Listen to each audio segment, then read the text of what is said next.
The great hall of Ashwood Castle fell into complete silence the moment Lyra Hartwell stepped onto the stone floor. Every eye in the room turned toward her, and she could feel the weight of 1,000 stares pressing against her skin like cold water. She had waited for this night for years, the night when she would finally stand beside the man the ancient bond had chosen for her. She never imagined it would end in front of the entire kingdom with her heart shattered into pieces. Alpha King Draven Ashwood stood at the top of the marble steps, dressed in black and silver, his jaw tight and his eyes distant. He did not smile when she approached.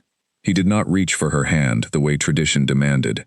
Instead, he raised his palm to stop her before she could take another step, and the hall gasped as one. "I reject this bond," he said, his voice carrying through the enormous chamber without effort. "Lyra Hartwell is not fit to stand beside the throne of Ashwood." The words hit her like a physical blow. For a moment, she could not breathe. She had heard whispers before the ceremony, cruel rumors, that her family carried a stain from long ago, that her bloodline was cursed or broken in some way. Nobody could quite explain. She had dismissed them as jealousy from the nobles who wanted their own daughters chosen instead. She never thought the king himself would believe such lies, let alone speak them aloud in front of everyone she had ever known. She looked at Draven, searching his face for even a flicker of doubt, a sign that he did not truly mean what he said.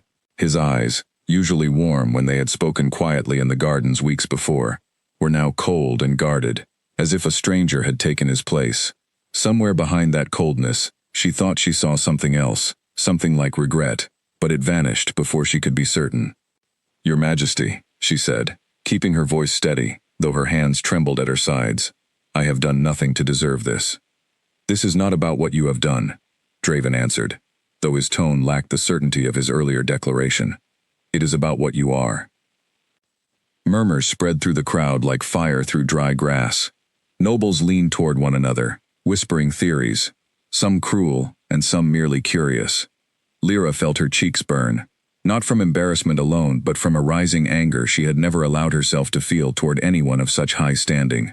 She had grown up believing that respect was earned through both kindness and strength, and in this single moment, the king had shown her neither. She lifted her chin, refusing to let a single tear fall in front of the crowd that had come only to watch a spectacle. "Then I will not beg for something I never truly wanted from a king who judges people before knowing them," she said, and the hall fell silent again, this time from shock at her boldness. Draven's advisor, a narrow man named Edric with sharp eyes and a thin smile, stepped forward from the shadows near the throne. He placed a hand lightly on the king's shoulder, and though his expression showed polite concern, something calculating flickered behind his gaze as he looked at Lyra. "The king has made his decision," Edric announced to the hall. "The bonding ceremony is concluded. Miss Hartwell will be escorted from the castle grounds and reassigned to serve the kingdom at the border outpost, where her talents may be put to better use." Lyra wanted to protest, wanted to demand an explanation that made sense, but she understood that arguing further would only deepen her humiliation. She turned without another word, gathering the remaining pieces of her dignity, and walked out of the hall with her back straight and her steps steady, even though her chest ached with every breath. Outside the castle, the night air was cool against her flushed skin. She stood for a moment on the wide stone steps, looking up at the 2 moons that hung low over the mountains, and she allowed herself exactly one breath of grief before pushing it down deep where no one could see it. She would not let this moment define her. She refused to let a king's rejection become the story of her life. A soft voice called her name from the shadows near the courtyard gate. She turned to find Agatha, the old healer who had tended to the border villages for as long as Lyra could remember, standing with a woolen shawl wrapped around her shoulders.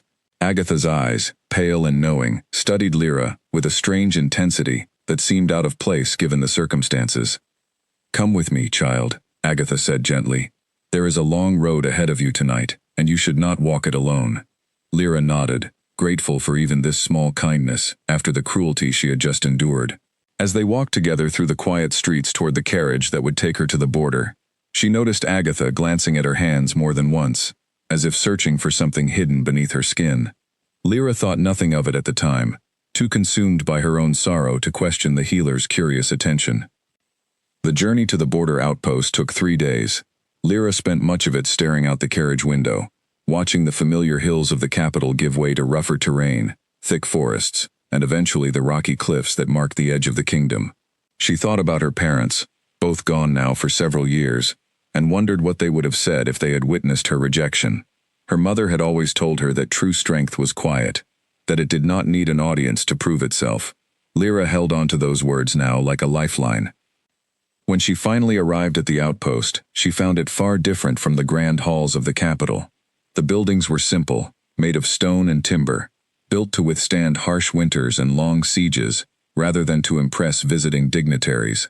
The soldiers stationed there greeted her with polite nods, though she could see curiosity in their eyes.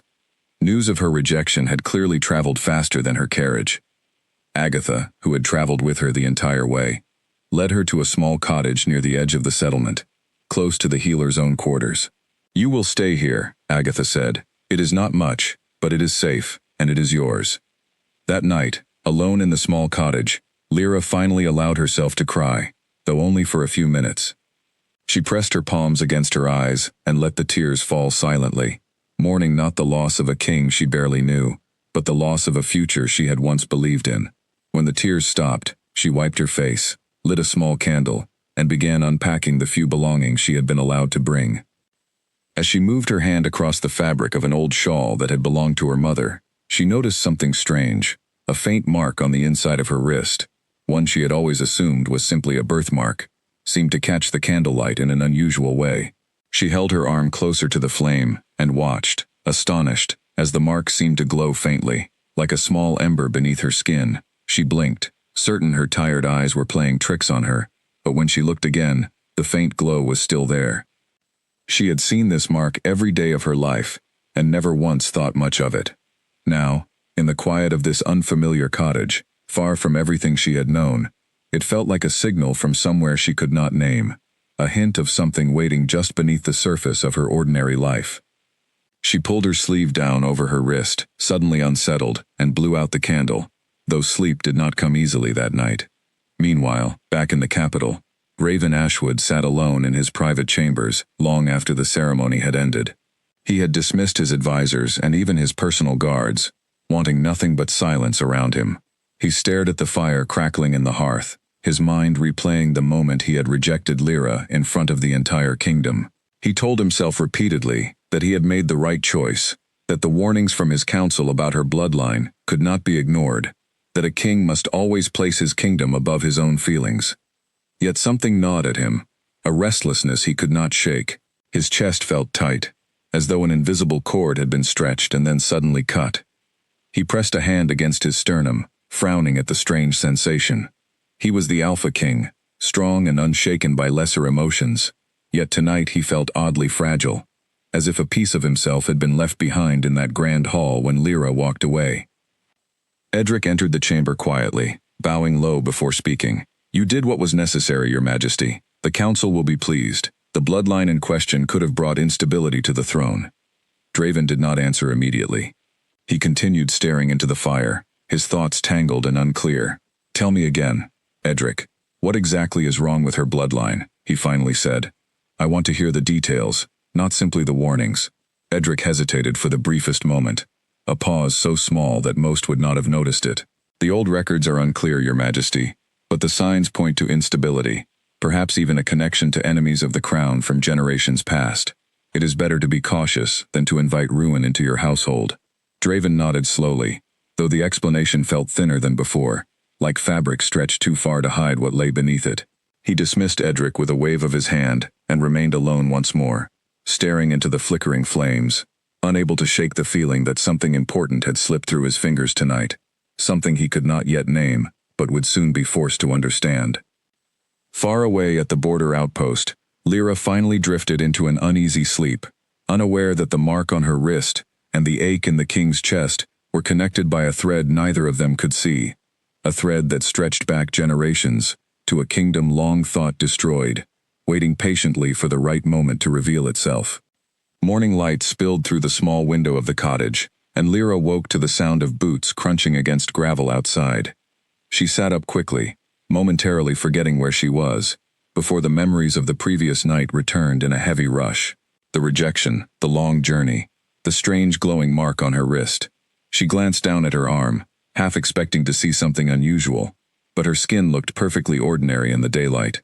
She dressed quickly in simple traveling clothes and stepped outside to find the outpost already busy with activity. Soldiers moved crates of supplies toward the storage buildings, and a group of children ran along the dirt path chasing a small dog. It was a modest place, nothing like the grandeur of the capital, but there was an honesty to it that Lyra found strangely comforting after the cold formality of the castle. Agatha appeared beside her, carrying a basket of herbs freshly picked from the hillside. "You slept," the healer observed, studying Lyra's face carefully. "Good. Rest is important, especially now." "Especially now," Lyra repeated, curious about the emphasis in Agatha's words. "What do you mean by that?" Agatha's expression shifted, and for a moment, Lyra thought she saw genuine concern behind the healer's usually calm demeanor. "Walk with me," Agatha said, instead of answering directly. "There is much to discuss, and this outpost has too many ears." They walked together along a narrow path leading away from the main settlement, toward a quiet grove of trees, where the sound of the wind through the leaves would cover their conversation from anyone who might be listening. Agatha set her basket down on a flat stone, and turned to face Lyra with unusual seriousness. "I need to ask you something, and I need you to answer honestly," Agatha said. "The mark on your wrist, how long have you had it?" Lyra's breath caught in her throat. She had not told anyone about what she saw the previous night, yet Agatha spoke as though she already knew. "Since birth, I believe," Lyra answered slowly. "My mother always said it was simply a birthmark, nothing more." "May I see it?" Agatha asked. Lyra hesitated only briefly, before extending her arm and pulling back her sleeve. In the morning light, the mark looked like nothing more than a small, pale shape on her skin, unremarkable and easy to overlook. Agatha leaned closer, examining it with an intensity that made Lyra feel like a specimen under study, rather than a person. "Did it glow last night?" Agatha asked quietly. Lyra's eyes widened. "How could you possibly know that?" Agatha straightened, letting out a long breath, as though confirming a suspicion she had carried for years. "Because I have seen this mark before, child, many years ago, on a woman who protected a secret, so dangerous that entire kingdoms went to war, trying to either preserve it or destroy it." Lyra felt a chill run through her despite the warmth of the morning sun. "What secret? What are you talking about?" Agatha glanced around the grove once more, before lowering her voice further. "There was once a royal line called Emberlin, rulers of a kingdom far older than Ashwood itself. They were known for their fairness, their wisdom, and a rare gift passed down through their bloodline, a gift that allowed them to sense danger before it arrived, to calm conflicts before they turned violent. Many envied this gift, many feared it. And this line was destroyed?" Lyra asked, though something in her chest already resisted the word destroyed, as though instinct told her the truth was more complicated. "Nearly," Agatha said. "There was a coup, generations ago, orchestrated by rivals who wanted the Emberlin gift for themselves, but could not obtain it through honest means. The royal family was said to have been wiped out entirely in a single terrible night, but rumors persisted for years afterward that a single child had been smuggled away before the attack, hidden among common families, protected by those loyal to the old kingdom." Lyra's hands trembled slightly as she processed what Agatha was telling her. "You believe I am connected to this, because of a birthmark?" "I believe more than that," Agatha said gently. "I believe your mother knew exactly what she carried when she gave birth to you, and I believe she spent her entire life protecting you from a truth she feared would put you in danger." The revelation settled over Lyra like a heavy blanket, both comforting and terrifying at once.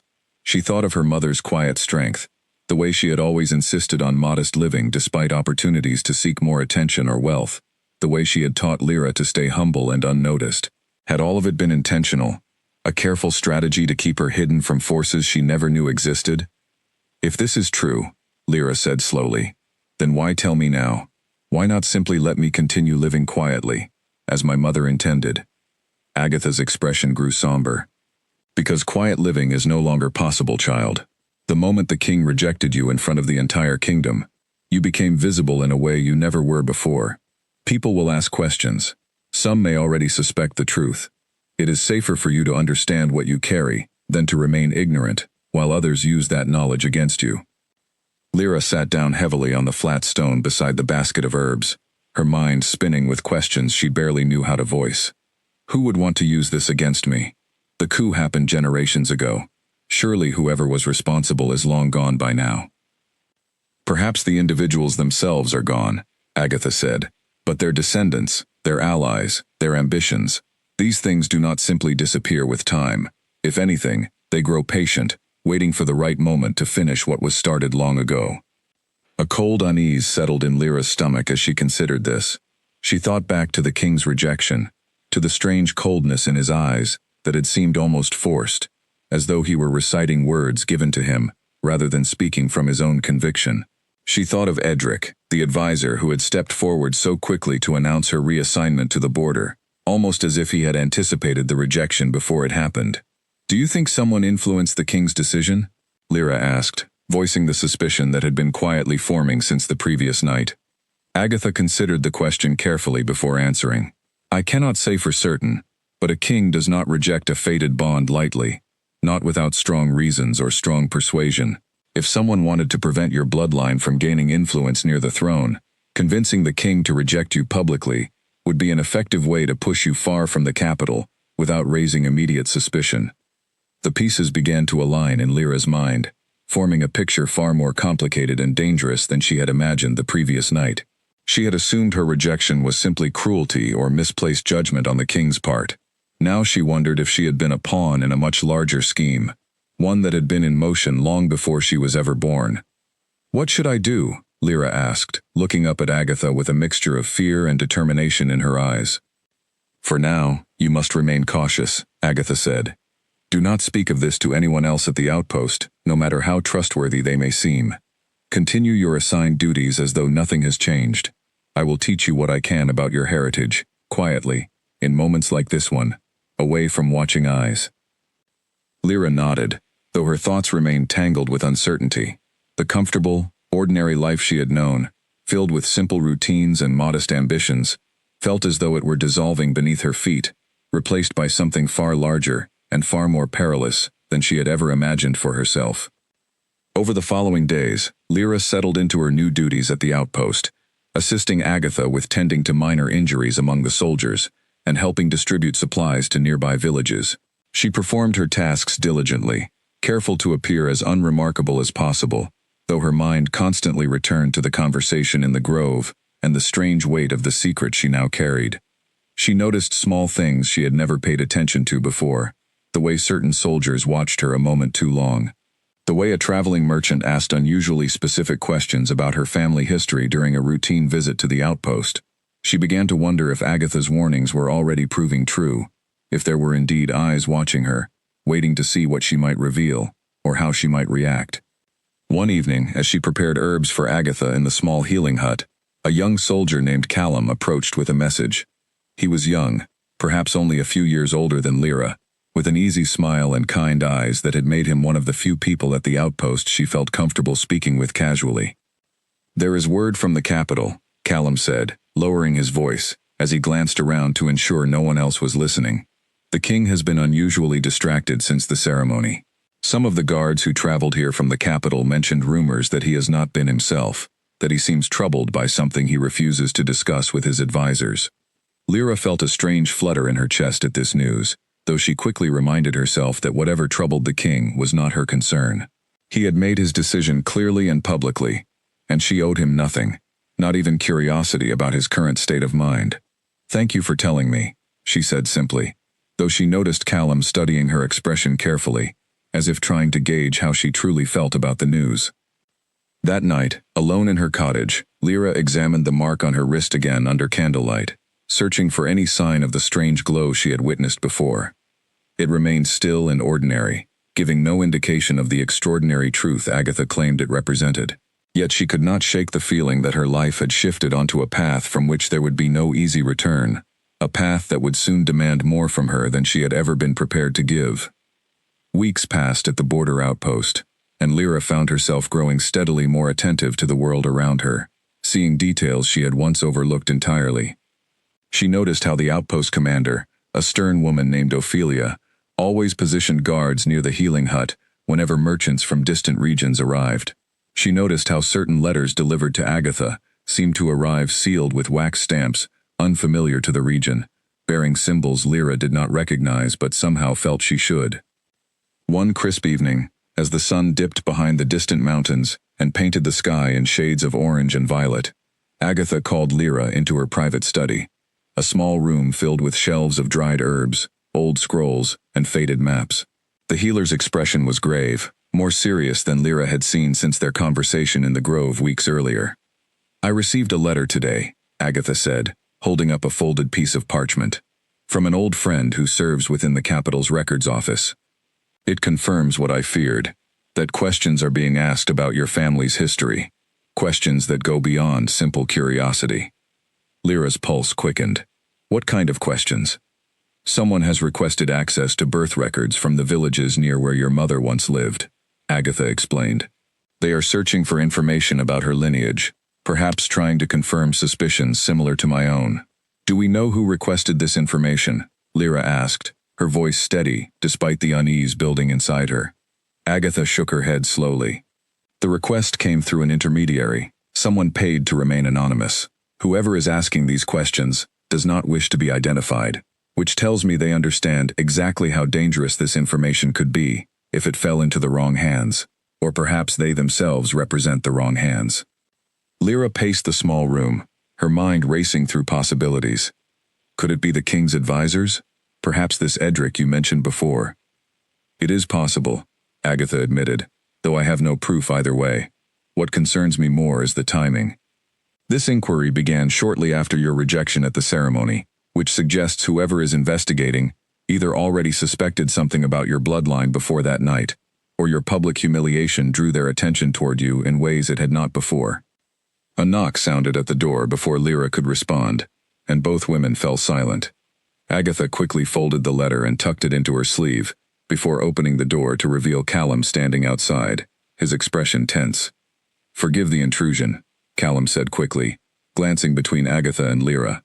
"But there is a situation at the eastern gate. A group of travelers arrived claiming to be merchants, but Commander Ophelia believes something is not right about them. She has asked for the healer's assistance, as one of the travelers appears injured, though Ophelia suspects it may be a ruse to gain entry into the outpost." Agatha nodded immediately, gathering her supplies with practiced efficiency. "Lyra, come with me. I may need assistance." They followed Callum through the darkening streets of the outpost, toward the eastern gate, where a small crowd had gathered around a group of 5 travelers, dressed in plain merchant clothing. Commander Ophelia stood with her arms crossed, her expression sharp and suspicious as she studied the group carefully. One of the travelers, a middle-aged man with a bandaged arm, sat slumped against a supply cart, groaning in apparent pain. Agatha approached the injured man and knelt beside him, examining the bandage with practiced hands. Lyra stood close behind, watching carefully, though her attention kept drifting toward the other travelers, who seemed unusually calm for people whose companion had just been injured. Something about their posture, the way their eyes moved across the outpost buildings rather than remaining focused on their injured friend, struck her as wrong.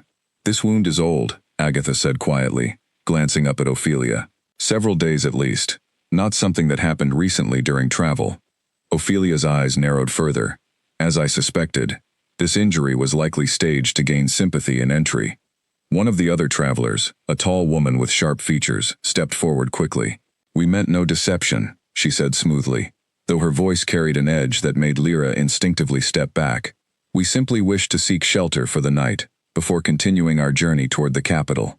"Toward the capital," Ophelia repeated slowly. "From which direction did you say you were traveling?"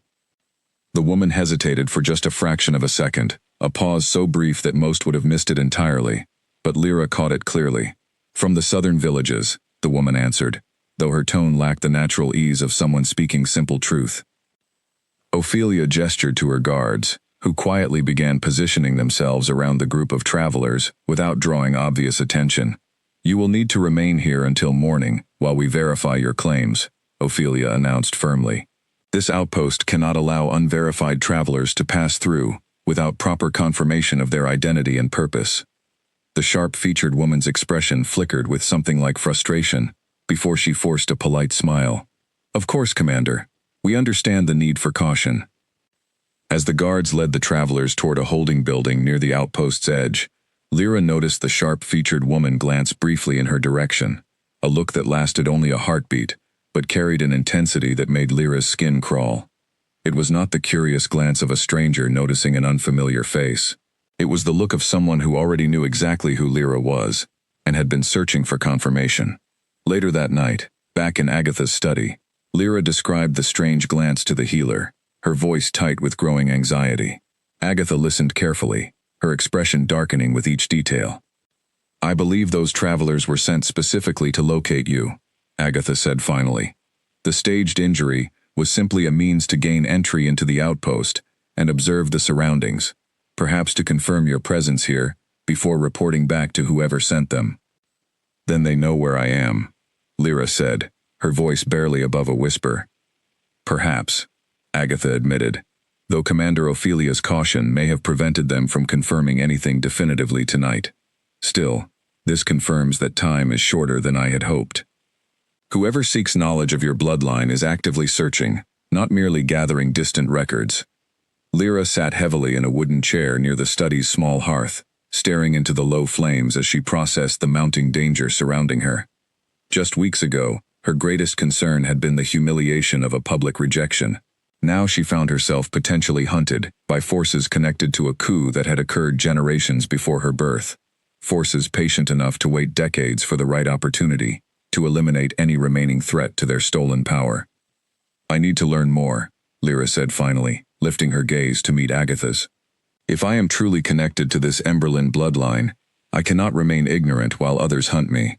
Teach me everything you know, starting tonight." Agatha studied her for a long moment, something like approval flickering across her weathered features. "Very well," the healer said.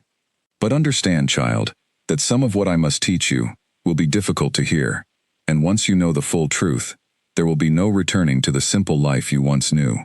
"I understand," Lyra said, though in truth she was not certain she understood at all. She only knew that ignorance had become a luxury she could no longer afford, and whatever truth awaited her, she would face it with open eyes, rather than allow herself to be caught unprepared by enemies who had clearly been planning far longer than she had been aware of their existence. Agatha began that very night, speaking in hushed tones about the old kingdom of Emberlyn, its traditions, its unique gift for sensing danger and calming conflict, and the terrible night when the ruling family had been betrayed by those closest to them. Lyra listened intently, memorizing every detail, feeling pieces of her own identity shifting and reforming with each new revelation, until the woman she had been at the start of the ceremony felt like a distant memory, replaced by someone stronger, more aware, and increasingly determined to survive whatever challenges lay ahead. In the capital, Draven Ashwood found himself increasingly unable to focus on the duties of ruling his kingdom. Council meetings that once held his full attention now felt distant and muffled, as though he were listening from behind a thick wall of glass. His advisors spoke of trade agreements, border disputes, and harvest reports, yet his mind kept drifting toward the memory of Lyra's face in the moment he had rejected her, the flash of pain in her eyes before she had composed herself with a dignity that still haunted him. He told himself repeatedly that his decision had been necessary, that the warnings from his council regarding her bloodline could not be dismissed lightly, yet the restlessness in his chest only grew stronger with each passing day, an ache that no amount of rest or distraction could ease. He found himself sleeping poorly, waking in the middle of the night with an inexplicable sense of urgency, as though something important demanded his attention, despite having no clear cause he could identify. One afternoon, as he sat alone in his private study, reviewing reports from the Eastern Territories, General Corwin entered without the usual formal announcement, his expression troubled. Corwin had served the Ashwood throne for over 2 decades, first under Draven's father and now under Draven himself, earning a reputation for unwavering loyalty and blunt honesty that few dared match in the presence of royalty. "Your Majesty," Corwin said, closing the study door behind him, "I must speak with you about a matter I have kept silent on for too long." Draven set down the report he had been reading, sensing immediately that whatever Corwin wished to discuss carried significant weight. "Speak freely, General. You have always had my trust." Corwin hesitated, an unusual display of uncertainty from a man typically so composed. "It concerns the rejection ceremony, Your Majesty, and the young woman named Lyra Hartwell." Draven's jaw tightened, though he gestured for Corwin to continue. I have served this kingdom long enough to remember stories from before your father's reign, Corwin began carefully. Stories about a royal bloodline that once ruled a kingdom to the north, known as Emberlin, before it was destroyed in a coup generations ago. I did not think much of these stories until recently, when certain details reached my attention that suggest Miss Hartwell may carry a connection to that very bloodline. Draven straightened in his chair, his earlier restlessness sharpening into focused attention. Explain yourself, General. What details? Records that were meant to remain sealed within the capital's archives have recently been accessed by unknown parties, Corwin said.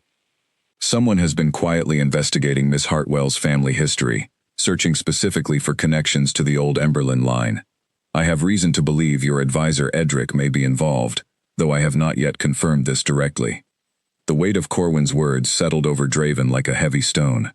He thought back to the council meeting weeks before the ceremony, when Edric had first presented warnings about Lyra's bloodline, insisting that accepting the bond would bring instability to the throne. At the time, Draven had trusted his advisor's judgment without question, assuming the warning stemmed from legitimate concern for the kingdom's stability.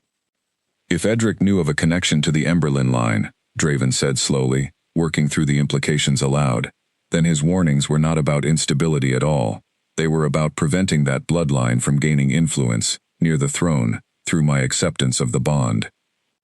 That is my suspicion as well, Your Majesty, Corwin confirmed grimly.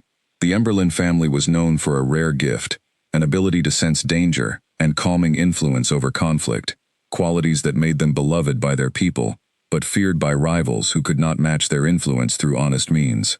If Miss Hartwell truly carries that bloodline, her presence near your throne would represent a significant shift in power, one that certain factions might wish to prevent at any cost. Forivol.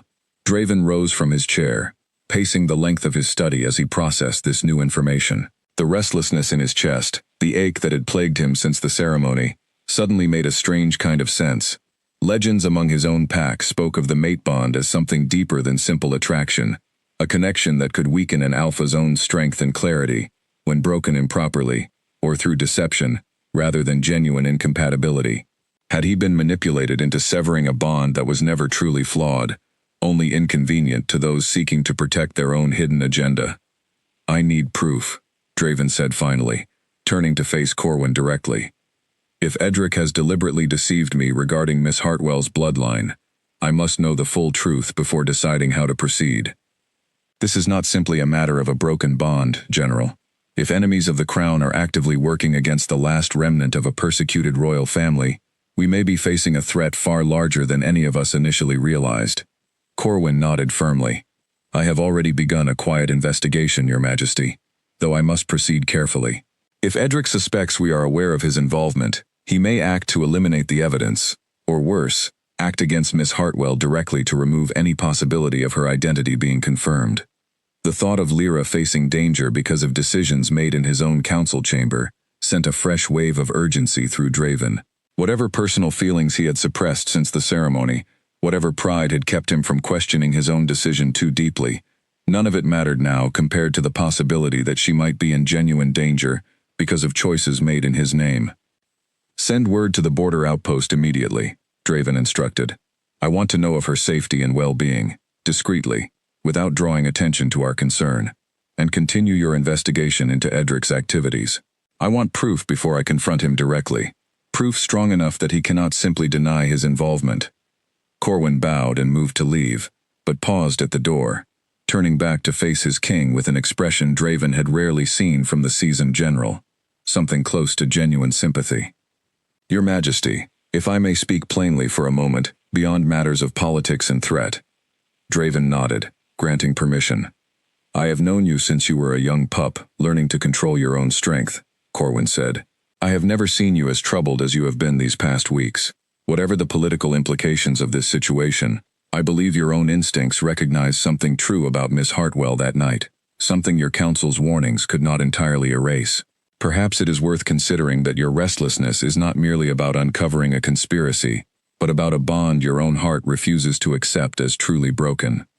Draven said nothing for a long moment, the general's words settling heavily in his chest alongside the ache that had never fully faded since the ceremony. He thought of Lyra's steady voice, as she had refused to beg for his acceptance, the pride in her posture even as humiliation burned in her eyes, and he realized with sudden clarity that Corwin's observation carried more truth than he had been willing to admit even to himself. "Thank you, General," Draven said quietly. "Proceed with the investigation. And Corwin, ensure that whatever message reaches the border outpost regarding Miss Hartwell's safety, it comes with the assurance that protection will be provided, regardless of what the investigation ultimately reveals about her bloodline." Corwin bowed once more and departed, leaving Draven alone with his thoughts and the flickering firelight of his private study. Outside, the moons had begun their slow ascent over the mountains, and somewhere far beyond those peaks, at a border outpost he had never visited, a woman he had publicly rejected was beginning to understand a truth about herself that would soon collide directly with the truths he himself was only now beginning to uncover. The attack came without warning, in the deep hours of night when the outpost lay quiet under a sky heavy with stars. Lyra woke suddenly, her heart pounding before she even understood why, some instinct pulling her from sleep moments before she heard the soft creak of her cottage door being forced open. She rolled from her bed just as a shadowed figure lunged toward where she had been lying, the intruder's blade catching only empty blankets. Years of simple training from her childhood, wrestling with village children and learning basic self-defense from her mother, kicked in instinctively as she scrambled away, grabbing the nearest object, a heavy iron candlestick, and swinging it toward the attacker, with all the strength her fear provided. The candlestick connected with the intruder's shoulder, eliciting a grunt of pain but not enough to stop him entirely. Lyra screamed as loudly as she could, hoping the sound would carry to the nearby soldiers' quarters, before diving toward the cottage door and stumbling out into the cold night air. The intruder followed close behind, moving with the trained efficiency of someone who had done this kind of work before. Shouts erupted from across the outpost, as soldiers, roused by her scream, began pouring from their quarters with weapons drawn. Lyra ran toward the sound of gathering voices, her bare feet aching against the rough ground, her breath coming in ragged gasps as adrenaline flooded her system. Behind her, she heard the intruder curse softly, before the sound of his footsteps suddenly changed direction, apparently realizing that continuing the pursuit in front of approaching soldiers would only end in his capture. Commander Ophelia reached her first, catching Lyra as she nearly collapsed from exhaustion and fear. "What happened?" Ophelia demanded, her sword already drawn as her eyes scanned the darkness for any sign of the attacker. "Someone broke into my cottage," Lyra managed between gasping breaths. "He tried to attack me while I slept." Ophelia immediately began issuing orders, sending soldiers to search the surrounding area, while others secured the perimeter of the outpost. Agatha arrived moments later, her face pale with worry, as she rushed to examine Lyra for injuries, finding only minor scrapes from her hurried escape, but nothing more serious. "You are fortunate," Agatha said, her hands shaking slightly, as she checked Lyra's pulse and breathing. "Fortunate that your instincts woke you before he could strike." The search parties returned an hour later, empty-handed. The attacker had vanished into the surrounding forest, leaving behind no trace except a single dropped item near the edge of Lyra's cottage, a small dagger with an unusual symbol etched into its handle, a symbol none of the outpost soldiers recognized. Agatha's expression darkened considerably when she examined the dagger under lamplight in her study later that night, with Lyra and Commander Ophelia both present. "I know this symbol," Agatha said quietly. "It belonged to a faction that supported the coup against the Emberlin family generations ago, a group that called themselves the Ashen Circle. I had hoped they no longer existed in any organized form, but this proves otherwise." Ophelia's eyes narrowed as she looked between Agatha and Lyra, clearly sensing there was context she had not yet been given. "I believe it is time someone explained to me exactly why an assassin targeted a healer's assistant at my outpost, using a symbol connected to a conspiracy generations old." Agatha glanced at Lyra, seeking silent permission before continuing, and Lyra nodded slightly, understanding that keeping Ophelia in the dark any longer would only put everyone at greater risk. Agatha explained the situation carefully, describing Lyra's suspected connection to the Emberlin bloodline, the strange mark on her wrist, and the growing evidence that someone within the kingdom's own capital had been working to keep this truth buried, possibly the same forces now sending assassins to finish what the original coup had failed to complete entirely. Ophelia listened with the calm, measured attention of a seasoned commander, accustomed to processing difficult information quickly. When Agatha finished, Ophelia was quiet for a long moment before speaking. This changes the nature of security at this outpost considerably. If Miss Hartwell is truly a target for assassination, we cannot treat this as an isolated incident. Whoever sent that attacker will likely try again, perhaps with greater resources next time. What do you suggest? Agatha asked. I will increase guard presence around the healing quarters immediately, Ophelia said. But more importantly, I believe the capital needs to be informed of this attack directly, through channels we can trust completely. If someone within the king's own council is involved in this conspiracy, sending word through normal reporting channels could alert them to how much we already know. Lyra, who had remained mostly silent during this exchange, finally spoke. There is someone who might already suspect something is happening. General Corwin sent word through Callum, recently mentioning that the king has seemed troubled since the ceremony, distracted in ways his advisors cannot explain. Ophelia considered this.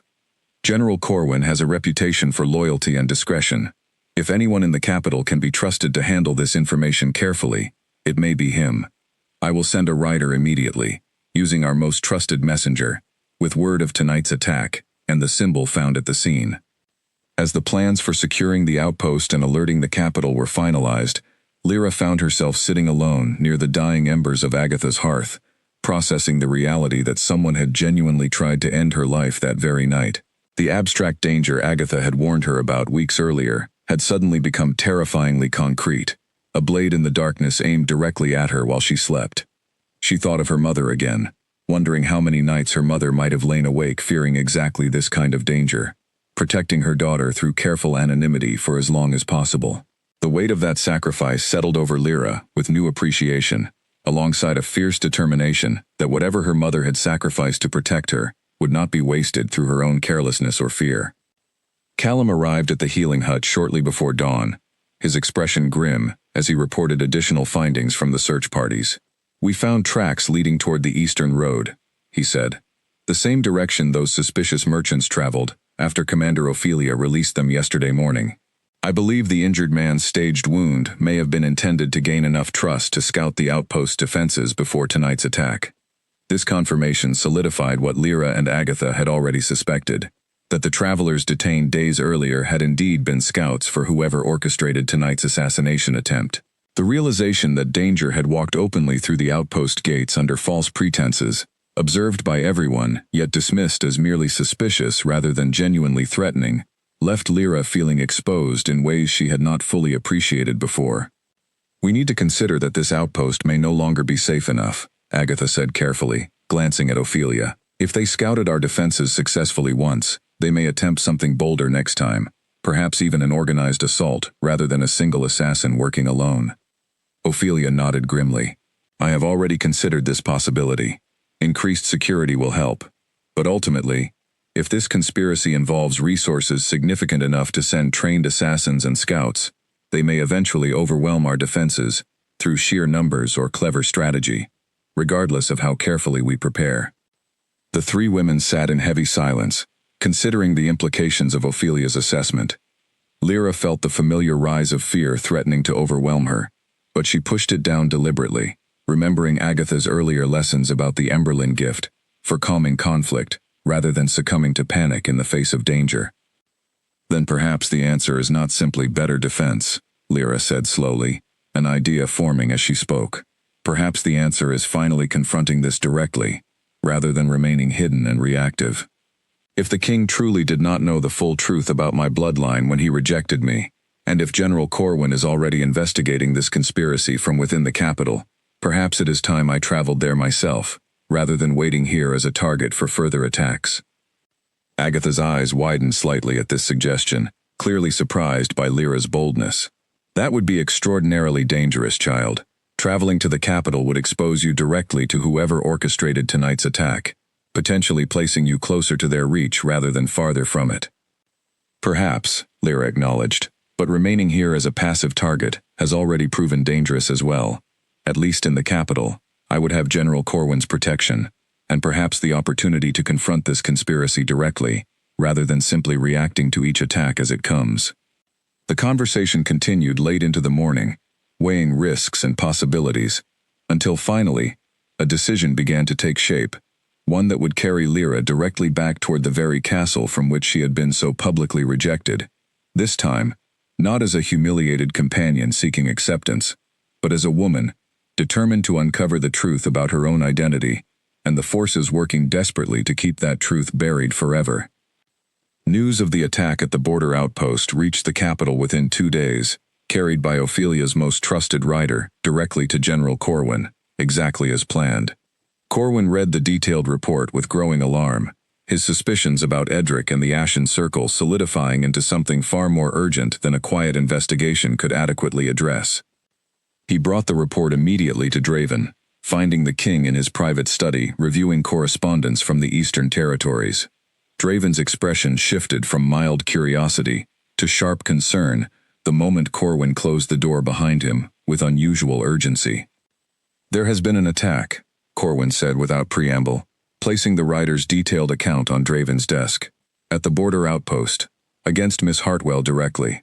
An assassin entered her cottage during the night, and though she escaped uninjured, the attacker left behind a dagger, bearing the symbol of the Ashen Circle." Draven's hands tightened into fists as he read through the report, his jaw clenching with barely controlled anger. The restlessness that had plagued him for weeks suddenly sharpened into something far more focused and urgent, a protective instinct that overrode any lingering hesitation about his previous decision regarding the bond. "She is safe now?" Draven asked, his voice tight with concern he no longer bothered to disguise. "Safe for the moment," Corwin confirmed.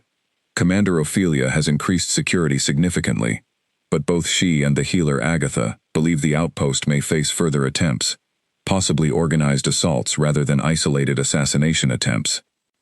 Draven stood abruptly, moving toward the window that overlooked the castle grounds, his mind racing through possibilities. "I need to see her," he said finally, the decision forming with sudden clarity, despite the political complications it would inevitably create. "I need to understand exactly what danger she faces, and ensure proper protection is provided, beyond what a border outpost commander can offer alone."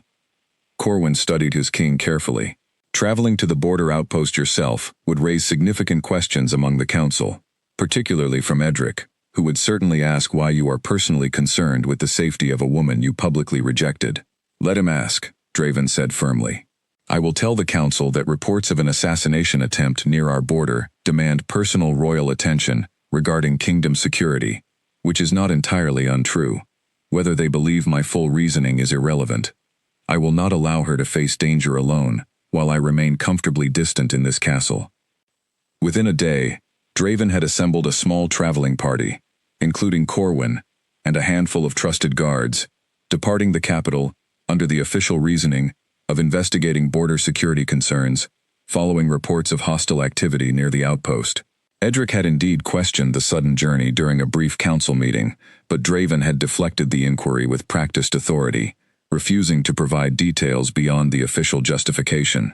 The journey to the border outpost took 3 days, mirroring the same path Lyra had traveled weeks earlier following her rejection. Draven spent much of the ride in tense silence, his thoughts consumed by worry that had little to do with matters of kingdom security, and everything to do with a woman whose face he could not stop picturing, whose voice still echoed in his memory, with words that had cut deeper than he had initially been willing to admit. They arrived at the outpost in the late afternoon, greeted by Commander Ophelia with formal respect that barely concealed her surprise at the king's personal presence.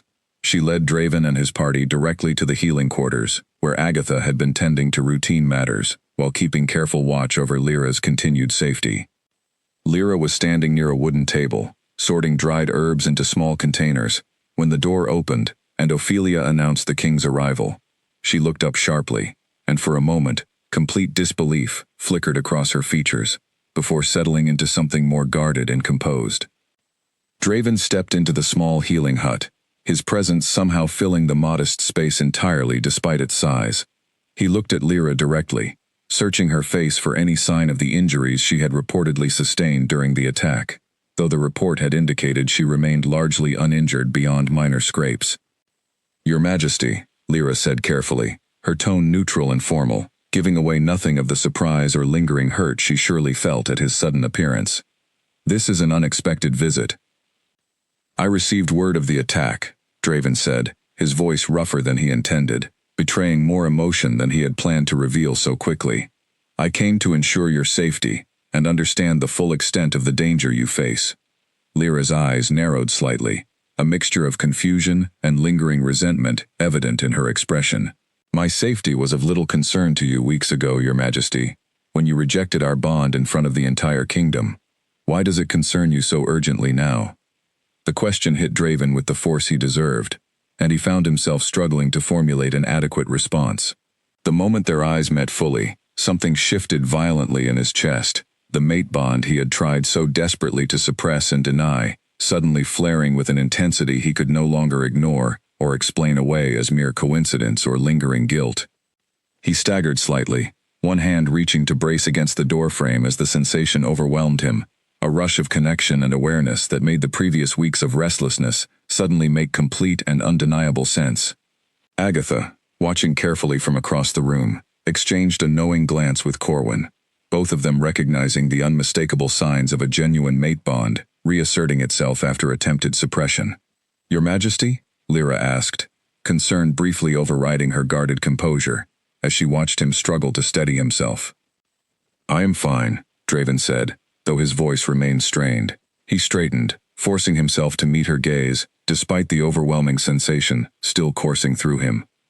Lyra, I have learned things since the ceremony, things that suggest my rejection was based on false information, deliberately provided to manipulate my decision. Lyra's expression hardened slightly, though curiosity flickered beneath her guarded exterior. What kind of false information? Regarding your family's history, Draven said carefully, glancing briefly at Agatha before continuing. I have reason to believe certain members of my council deliberately deceived me about the nature of your bloodline, convincing me that accepting our bond would bring instability to the throne, when in truth, they feared the opposite, that your bloodline would bring strength and legitimate claim that threatened their own hidden agenda. Lyra's composure finally cracked slightly, surprise evident as she absorbed the implication of his words. You know about the Emberlyn connection? Draven's eyes widened at her direct confirmation of what he had only recently begun to suspect through Corwin's investigation. You know as well? I have known for weeks, Lyra admitted, glancing toward Agatha, who nodded slightly in silent confirmation that the truth could now be spoken openly between them. Agatha recognized the mark on my wrist, connected it to stories of the Emberlyn royal line believed destroyed generations ago. We have been trying to understand the full implications ever since, particularly after learning that someone has been investigating my family's history through official records.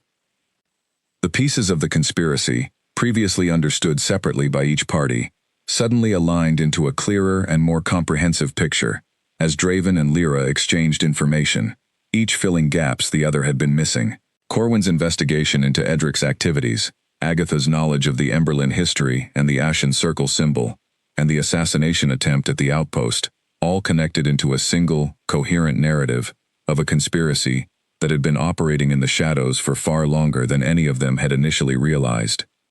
We need to discuss this fully and carefully, Draven said, glancing toward the door to ensure no unwanted listeners lingered nearby.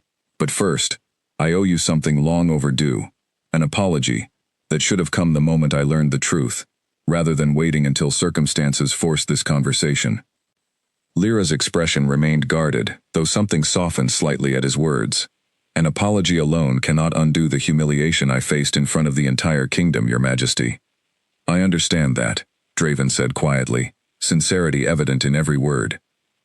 I do not expect a simple apology to erase what happened, but I intend to make this right, fully and publicly, once we have gathered enough proof to expose those responsible for manipulating both of us into this situation. You deserve nothing less than complete vindication, Lyra, and I intend to ensure you receive it. The tension in the small healing hut remained thick with unresolved history and lingering hurt, yet beneath that tension, something new had begun to take shape, a fragile alliance built on shared danger and mutual discovery, one that would require both of them to navigate carefully if they hoped to survive the conspiracy, now actively working against them, and expose the truth that powerful forces had worked so desperately to keep buried. That evening, Draven, Corwin, Agatha, and Lyra gathered in Ophelia's private quarters, a secure room within the outpost's central building, where sensitive discussions could take place without risk of unwanted listeners. Commander Ophelia had insisted on being present as well, given her responsibility for the outpost's overall security and her direct involvement in handling both the suspicious travelers and the subsequent attack. Corwin began by laying out the full details of his investigation into Edric's activities over the past several weeks. I discovered that Edric accessed sealed archive records shortly after your mother's passing, Miss Hartwell, he said, addressing Lyra directly. These records detailed the movements of a woman matching your mother's description from many years earlier, tracing her path from the northern regions where the Emberlin Kingdom once stood, through several villages, before eventually settling in the community where you were later born. He knew from the beginning, Lyra said slowly, the realization settling over her with cold clarity. He knew about my connection to the Emberlin line before the ceremony even took place. It appears so, Corwin confirmed grimly. I believe Edric has been aware of your bloodline for considerably longer than any of us initially suspected, likely tracking your family's movements for years, in anticipation of exactly this situation, a potential bonding between you and the king that would bring Emberlin blood dangerously close to the Ashwood throne. Draven's expression darkened with barely controlled anger as he absorbed this confirmation. He deliberately deceived me, during our council discussions, presenting false warnings about instability, when the true threat, from his perspective, was legitimate strength and rightful claim that could challenge whatever agenda he serves. But whose agenda does he serve exactly? Ophelia asked, voicing the question that remained at the center of their investigation. If Edric is connected to this Ashen Circle faction responsible for the original coup against the Emberlin Kingdom, what does he hope to gain by preventing Miss Hartwell's bond with the king? Agatha, who had remained quiet during much of the discussion, finally spoke, her expression thoughtful. The Ashen Circle was never simply about eliminating the Emberlin family for the sake of destruction alone. Their original goal was to seize the unique gift possessed by that bloodline, the ability to sense danger and calm conflict, believing such power belonged in hands they considered more deserving, or more capable of using it for personal gain, rather than the fair governance the Emberlin family practiced. You believe Edric wants to control Lyra's gift for his own purposes, Draven said, understanding dawning in his expression. Perhaps not Edric personally, Agatha clarified, but whoever he ultimately answers to within this remaining faction.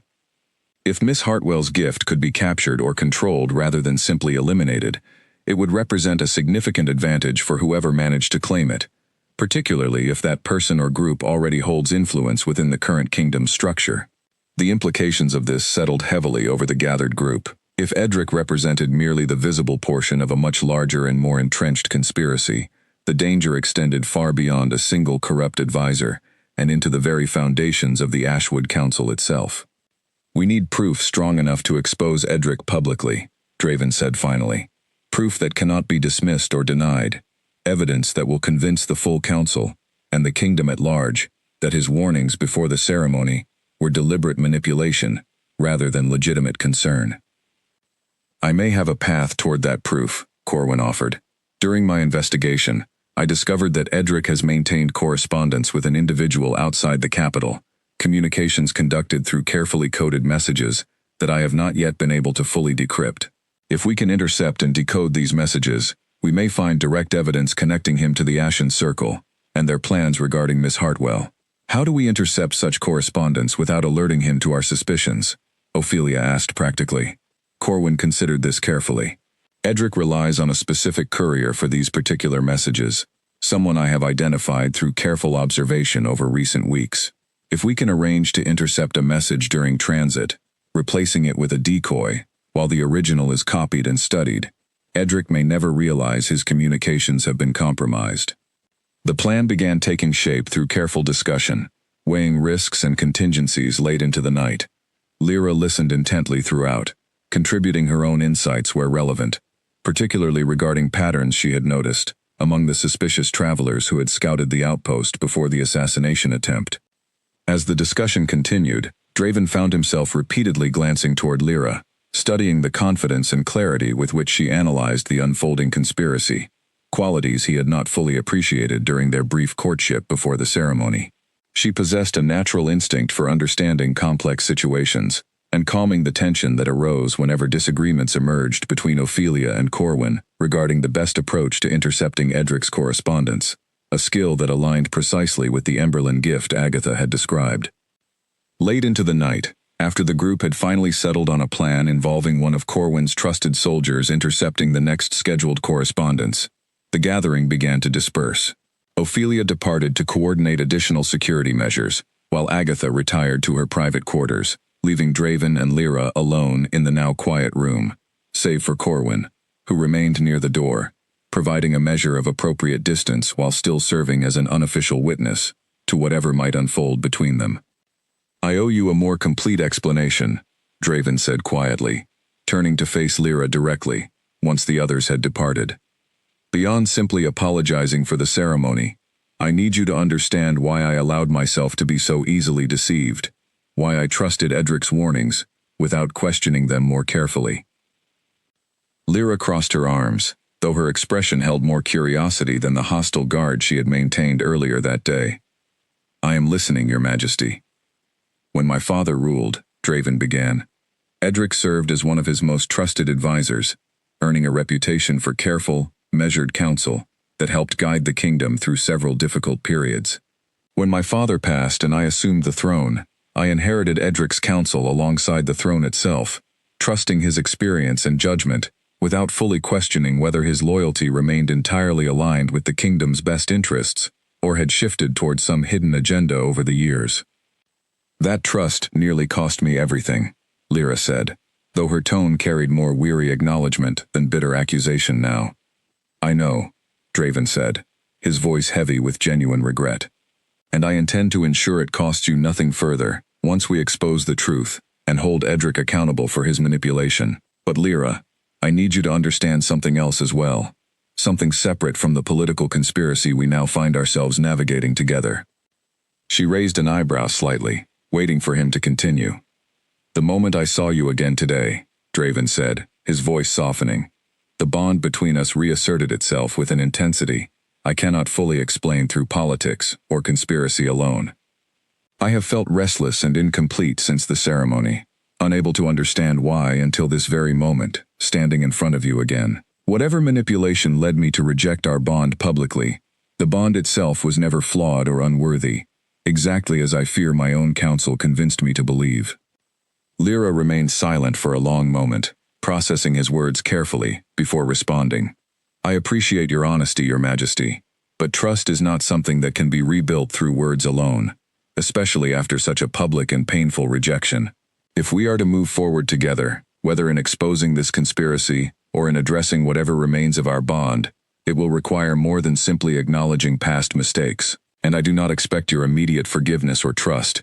I only ask for the opportunity to earn it back, through actions rather than words alone, starting with ensuring your safety and working alongside you to expose those responsible for the harm done to both of us." Lyra studied him for a long moment, searching his expression for any sign of insincerity, finding instead what appeared to be genuine remorse and determination. "Very well," she said finally. "We will work together to expose this conspiracy. But understand, Your Majesty, that my cooperation in this matter does not automatically restore the bond you so publicly rejected. That trust, if it is ever restored, will need to be earned through consistent action over time." Draven nodded, accepting her terms without argument, understanding that her caution was entirely justified, given everything she had endured because of his previous decision. As the night deepened around the outpost, both of them retired to separate quarters, their minds occupied not with romantic reconciliation, but with the dangerous conspiracy now unfolding around them, one that would require careful navigation and considerable courage to survive intact. Over the following week, Draven remained at the border outpost, officially continuing his investigation into regional security concerns, while secretly coordinating with Corwin, Ophelia, and Agatha to intercept Edric's coded correspondence. Lyra participated actively in these discussions, her insights proving valuable as the group worked to decode the intercepted messages, which turned out to be written in a complex cipher that took Corwin's most skilled soldier nearly 5 days to fully decrypt. When the decoded messages were finally presented to the group, gathered once again in Ophelia's private quarters, the full extent of the conspiracy became devastatingly clear. Edric had indeed maintained regular correspondence with an individual, identified only through the signature Ashen, presumably a leader or high-ranking member of the Ashen Circle faction. The messages detailed plans not only to prevent Lyra's bond with Draven, but to eventually eliminate her entirely, viewing her continued existence as an ongoing threat to their long-term goals of eventually claiming or destroying the Emberlin gift once and for all. "This confirms everything we suspected," Corwin said grimly, setting down the decoded pages. "Edric has been working directly with the Ashen Circle for years, likely infiltrating your father's council long before your own reign began, Your Majesty, patiently waiting for an opportunity exactly like this one, to prevent the Emberlin bloodline from gaining any legitimate claim near the throne."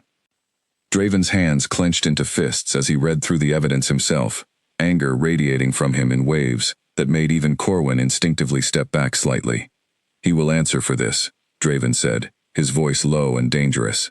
"Publicly, in front of the full council, where his betrayal cannot be dismissed or minimized." "We need to proceed carefully," Ophelia cautioned. "If Edric realizes his correspondence has been intercepted before we are ready to confront him publicly, he may attempt to flee, or, worse, order an immediate strike against Miss Hartwell, to eliminate the evidence of his true intentions." Lyra, who had been quietly reviewing the decoded messages herself, looked up with a troubled expression. "There is something else here that concerns me," she said, pointing toward a specific section of the correspondence. "This passage mentions additional resources being mobilized, suggesting the Ashen Circle intends something larger than another isolated assassination attempt. It reads almost like preparation for a coordinated strike." Agatha leaned over to examine the passage Lyra indicated, her expression growing increasingly grave.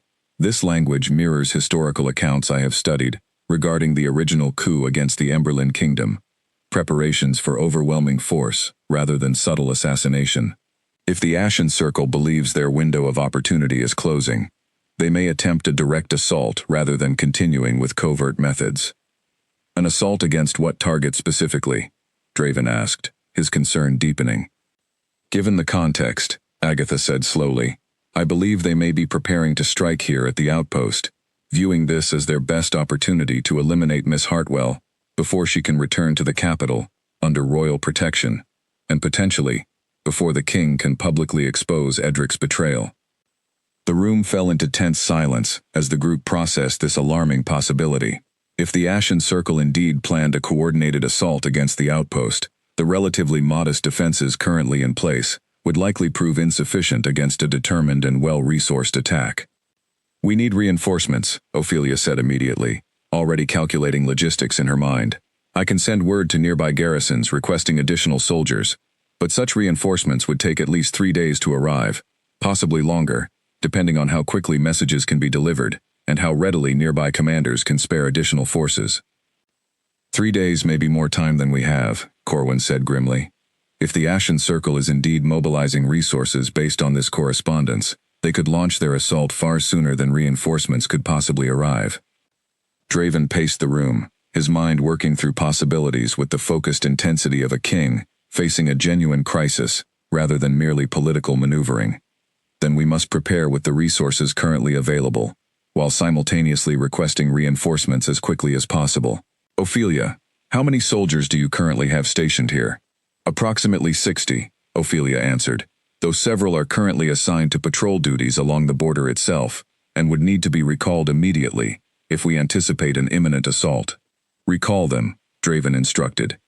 "Consolidate our defenses around the central outpost buildings, particularly ensuring adequate protection around the healing quarters where Miss Hartwell resides.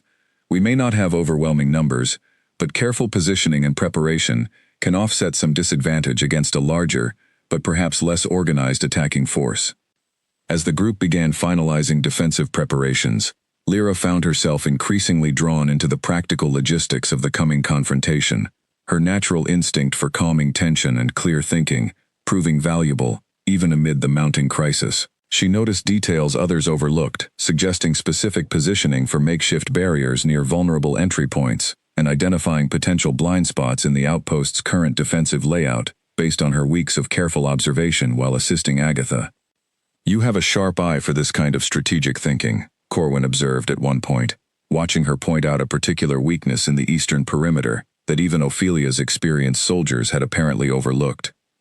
Perhaps it comes naturally, Lyra said thoughtfully, considering Agatha's earlier explanations about the Emberlin gift for sensing danger and maintaining clarity amid conflict. Or perhaps it is simply necessity, given everything at stake. Draven watched her during these preparations with growing admiration, recognizing qualities in her that extended far beyond the simple companion he had initially been expected to accept through the bonding ceremony. She possessed genuine leadership instincts, courage under pressure, and a clarity of thought that many seasoned commanders struggled to maintain during moments of crisis. Whatever mistakes had led to his initial rejection of their bond, he found himself increasingly certain that those mistakes had cost him far more than simple political embarrassment.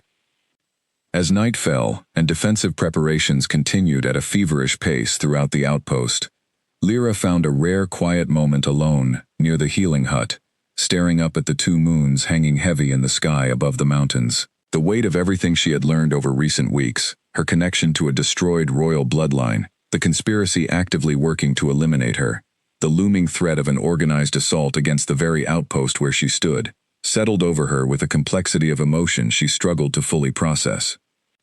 Draven found her there, approaching quietly, understanding instinctively that she needed a moment of peace before the chaos that likely awaited them in the coming days. "May I join you?" he asked, keeping respectful distance despite the pull of the bond that clearly remained active between them.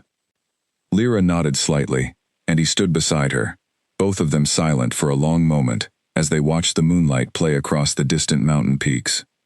"Are you afraid?" Draven asked finally, his voice quiet and genuine, stripped of the formal authority he typically carried as king. "Yes," Lyra admitted honestly, "but I am also determined. Whatever happened generations ago to the Emberlin family, whatever conspiracy has worked so hard to keep me hidden or eliminate me entirely, I refuse to simply disappear quietly or allow fear to control my actions. My mother sacrificed everything to protect me, and I intend to honor that sacrifice by facing this threat directly, rather than running from it."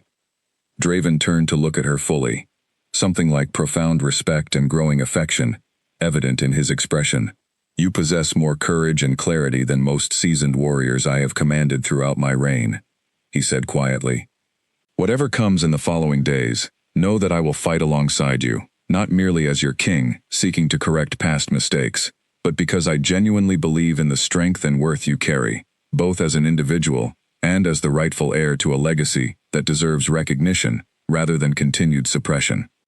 Lyra met his gaze steadily, something shifting subtly in her expression. Not full forgiveness or complete trust restored, but perhaps the beginning of genuine partnership, built on shared purpose and mutual respect. "Then let us prepare properly," she said finally, straightening with renewed determination.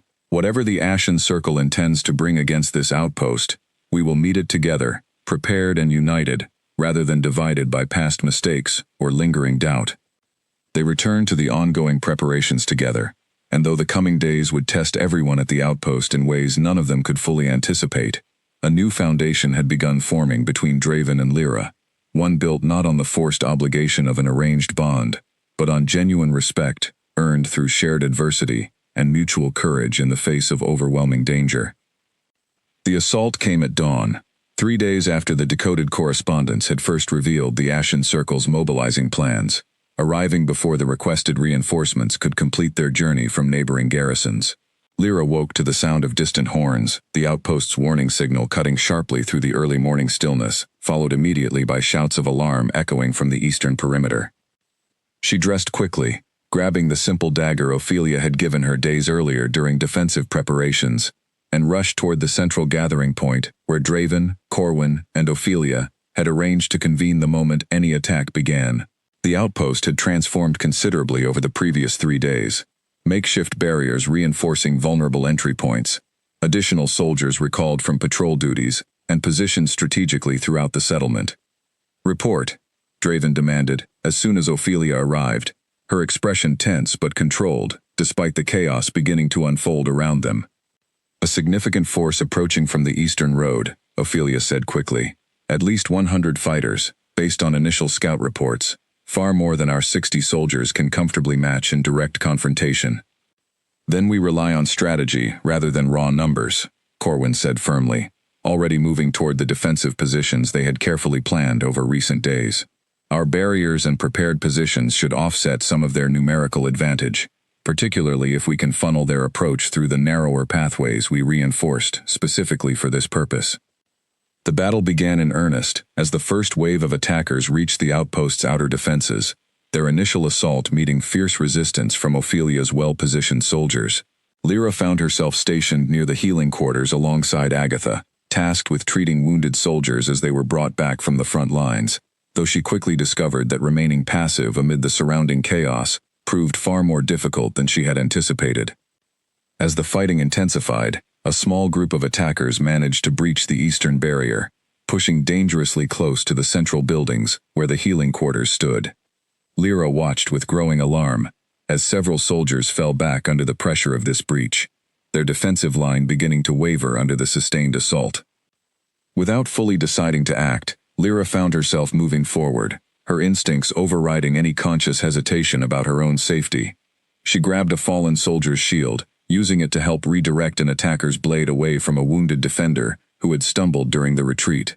The mark on her wrist, hidden beneath her sleeve throughout recent weeks, suddenly flared with warm intensity, and she felt an unusual clarity settle over her mind, a heightened awareness of every movement and threat surrounding her that felt both foreign and strangely natural at once.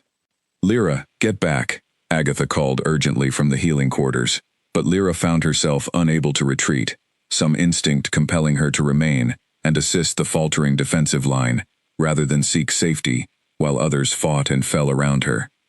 She helped the wounded soldier to relative safety, before turning to assess the breach more carefully, and something shifted within her, an unusual sense of calm authority settling over her voice, as she called out to the scattered defenders nearby.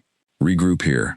Form a line facing the gap in the barrier," she instructed, her voice carrying with unexpected clarity through the chaos. To her own surprise, the soldiers responded immediately, falling into the formation she suggested, with the kind of instinctive trust normally reserved for experienced commanders. The mark on her wrist continued to warm against her skin, and she found herself instinctively understanding the flow of the battle around her, sensing weaknesses in the attacker's approach, and communicating adjustments to the defenders, with a confidence she had never possessed before this exact moment. Draven, fighting nearby against a group of attackers who had pushed toward the central gathering point, caught sight of Lyra directing the defensive response near the breach, and felt something powerful surge through him, recognition of the very gift Agatha had described weeks earlier finally manifesting itself in the heat of genuine crisis. He fought his way toward her position, cutting through attackers with the practiced skill of a warrior trained since childhood, determined to reinforce whatever defensive strategy she had begun organizing. "The breach is holding," Corwin reported, as he joined Draven near Lyra's position, both of them impressed by the sudden stability the previously wavering defensive line had achieved under her guidance. "Miss Hartwell's instructions have significantly strengthened our position here." As the battle continued, word spread quickly among the Ashen Circle attackers that their initial breach had been repelled, and their overall assault began losing coordination as confusion spread through their ranks.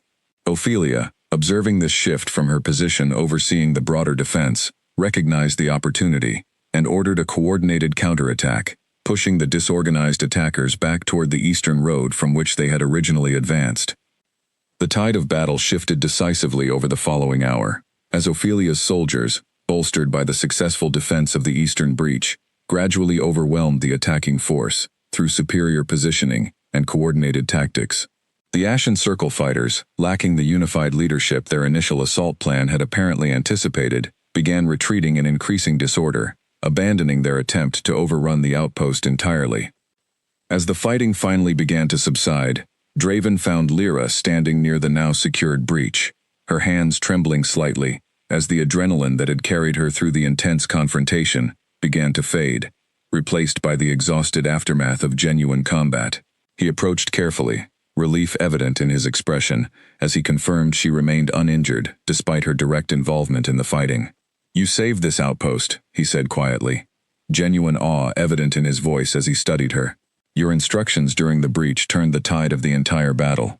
Lyra looked down at her wrist, where the mark had finally begun to cool, no longer glowing with the intensity it had displayed throughout the confrontation.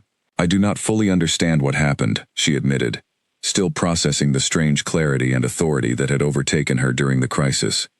It felt as though something within me simply knew what needed to be done, almost as though instinct guided my actions beyond conscious thought. "The Emberlin gift," Agatha said, approaching from the healing quarters where she had continued tending to wounded soldiers throughout the confrontation. Exactly as the old stories described, a natural talent for calming chaos and directing clear strategy amid conflict, manifesting itself precisely when needed most.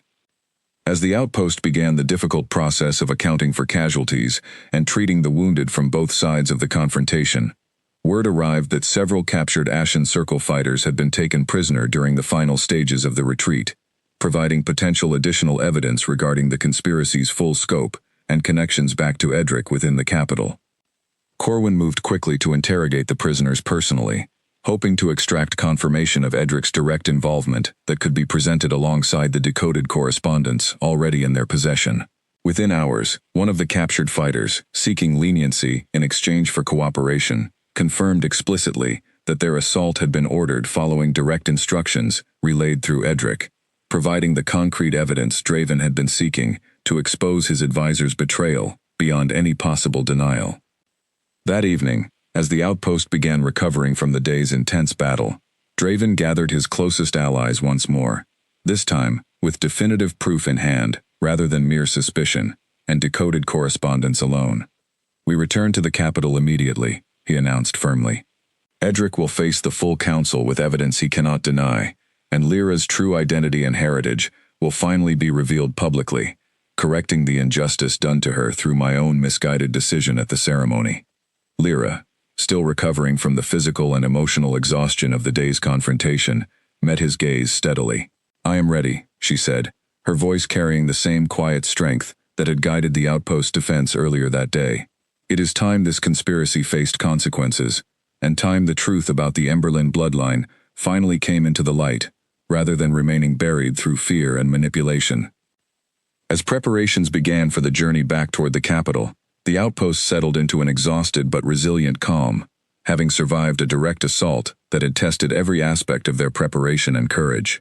Ahead lay an even greater confrontation, one that would take place not on a battlefield, but within the very halls of power, where the conspiracy against the Emberlin bloodline had first taken root generations earlier. The journey back to the capital took 3 days, and unlike Lyra's first arrival at the border outpost weeks earlier, this time she traveled surrounded by allies, rather than isolated in humiliation. Draven rode beside her for much of the journey, the two of them discussing strategy for the confrontation ahead, alongside quieter moments, where the growing trust between them continued strengthening through shared purpose and mutual respect, earned through the trials they had already faced together. Word of the battle at the border outpost had reached the capital ahead of their arrival, carried by riders Ophelia had dispatched immediately following the confrontation. By the time Draven's party arrived at Ashwood Castle, the council had already convened in anticipation of an emergency session, uncertain exactly what circumstances had prompted such an unusual gathering. Edric stood among the assembled council members as Draven entered the great hall, his expression carefully neutral, though Lyra noticed a flicker of genuine surprise cross his features when she walked in directly behind the king, very much alive and clearly unharmed, despite whatever reports he may have received regarding the assault at the outpost. "Your Majesty," Edric said smoothly, stepping forward with practiced composure. "We were uncertain what circumstances prompted your sudden return. Rumors have reached us regarding some manner of conflict near the border." "Indeed," Draven said, his voice carrying clearly through the hall, commanding immediate attention from every council member present. "There has been a significant conflict, one I believe you already know considerably more about than these rumors suggest." Edric's expression flickered almost imperceptibly, though he maintained his composure. "I am afraid I do not understand your meaning, Your Majesty." "Then allow me to clarify," Draven said, gesturing for Corwin to step forward with the evidence they had gathered. Corwin presented the decoded correspondence to the full council, along with a written account from the captured Ashen Circle fighter, confirming Edric's direct involvement in ordering the assault against the border outpost. Gasps and murmurs spread through the assembled council as the evidence was read aloud, detailing Edric's years-long correspondence with the Ashen Circle faction, his deliberate manipulation of the king's decision at the bonding ceremony, and his direct orders, leading to the assassination attempt and subsequent organized assault against Lyra and the entire outpost. Edric's composure finally cracked as the full weight of the evidence became clear to everyone present. "This is manipulation," he said, though his voice lacked the confidence it had carried moments earlier. "Fabricated evidence designed to discredit my years of loyal service to this kingdom." "The captured fighter has confirmed your involvement directly," Corwin said firmly, "and the coded correspondence matches your own handwriting, verified by 3 separate scribes familiar with your documentation over the years. Deny it as you wish, Edric, but the evidence speaks clearly enough for this entire council to understand the truth." As the council absorbed the full scope of Edric's betrayal, Draven turned to address the assembled nobles and advisors directly, his voice carrying the authority and conviction of a king, determined to correct a grave injustice.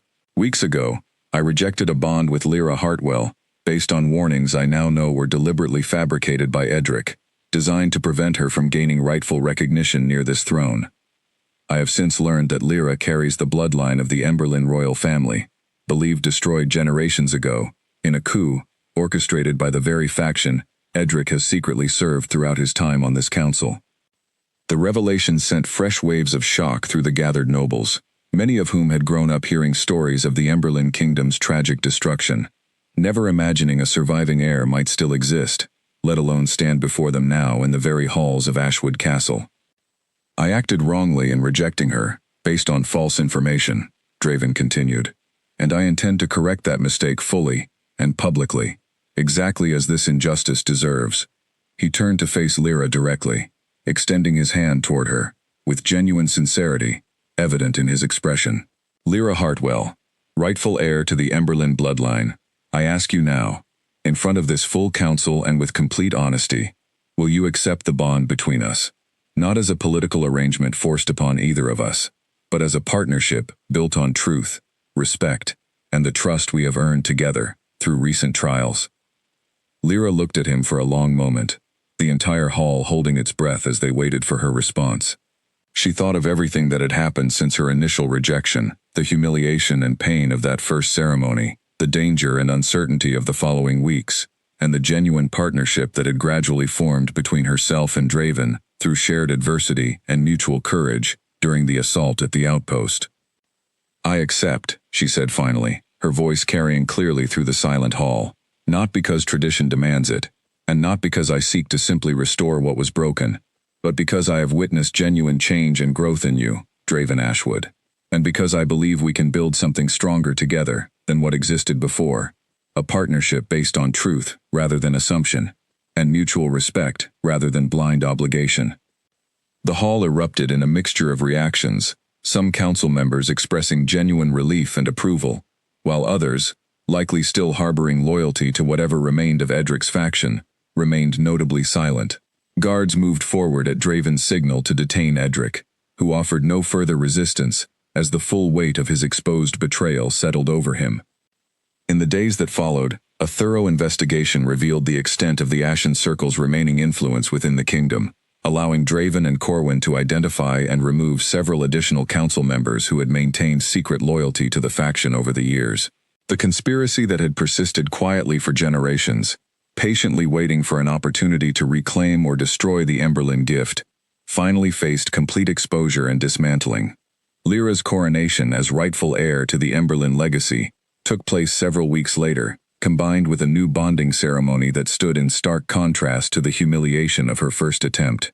The Great Hall, once the site of her public rejection, now overflowed with genuine celebration as nobles and common folk alike gathered to witness the restoration of a bloodline many had believed lost forever.